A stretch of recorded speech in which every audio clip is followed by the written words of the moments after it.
UG's favorite word presents daily Bible reading, Day 37, Genesis chapter 37. Now Jacob dwelt in the land where his father was a stranger in the land of Canaan. This is the history of Jacob. Joseph, being 17 years old, was feeding the flock with his brothers, and the lad was with the sons of Bilhah and the sons of Shilpah, his father's wives, and Joseph brought a bad report of them to his father. Now Israel loved Joseph more than all his children, because he was the son of his old age. Also he made him a tunic of many colors. But when his brothers saw that their father loved him more than all his brothers, they hated him and could not speak peaceably to him. Now Joseph had a dream, and he told it to his brothers, and they hated him even more. So he said to them, "Please hear this dream which I have dreamed. There we were binding sheaves in the field. Then behold, my sheaf arose and also stood upright, and indeed your sheaves stood all around and bowed down to my sheaf."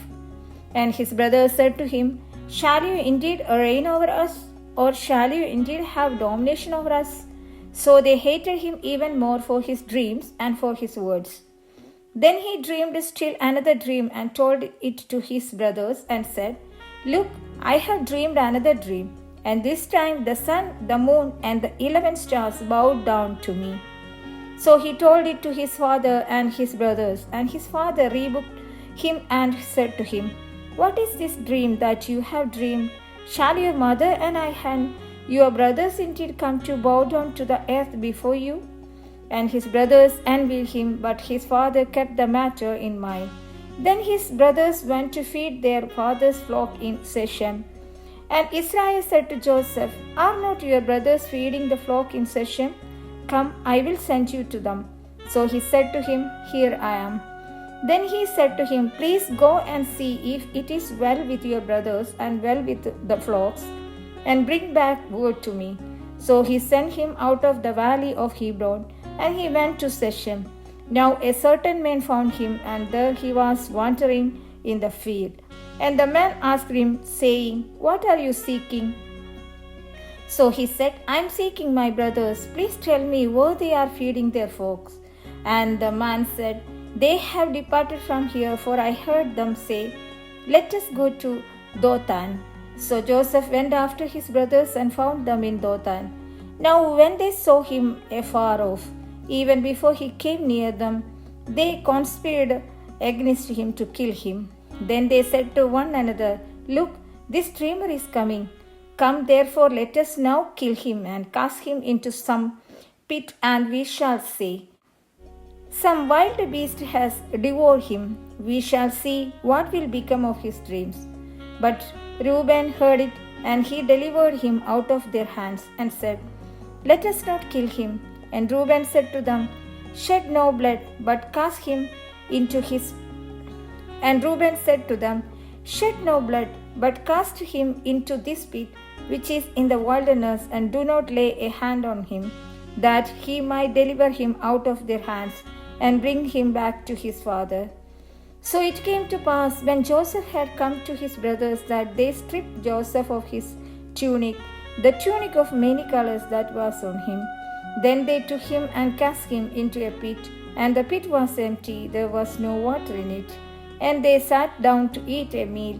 Then they lifted their eyes and looked, and there was a company of Ishmaelites coming from Gilead, with their camels bearing spices, balm, and myrrh, on their way to carry them down to Egypt.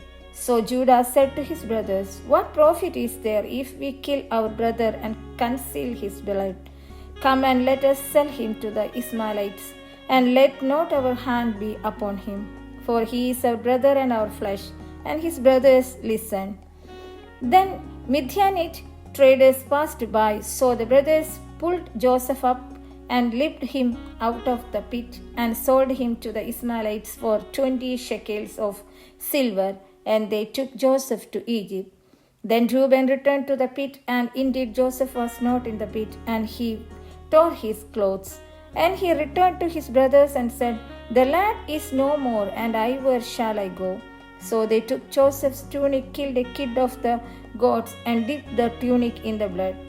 Then they sent the tunic of many colors, and they brought it to their father and said, "We have found this. Do you know whether it is your son's tunic or not?" And he recognized it and said, "It is my son's tunic. A wild beast has devoured him. Without a doubt, Joseph is torn to pieces." Then Jacob tore his clothes, put sackcloth on his waist, and mourned for his son many days. And all his sons and all his daughters arose to comfort him. But he refused to be comforted, and he said, "For I shall go down into the grave to my son in mourning." Thus his father wept for him.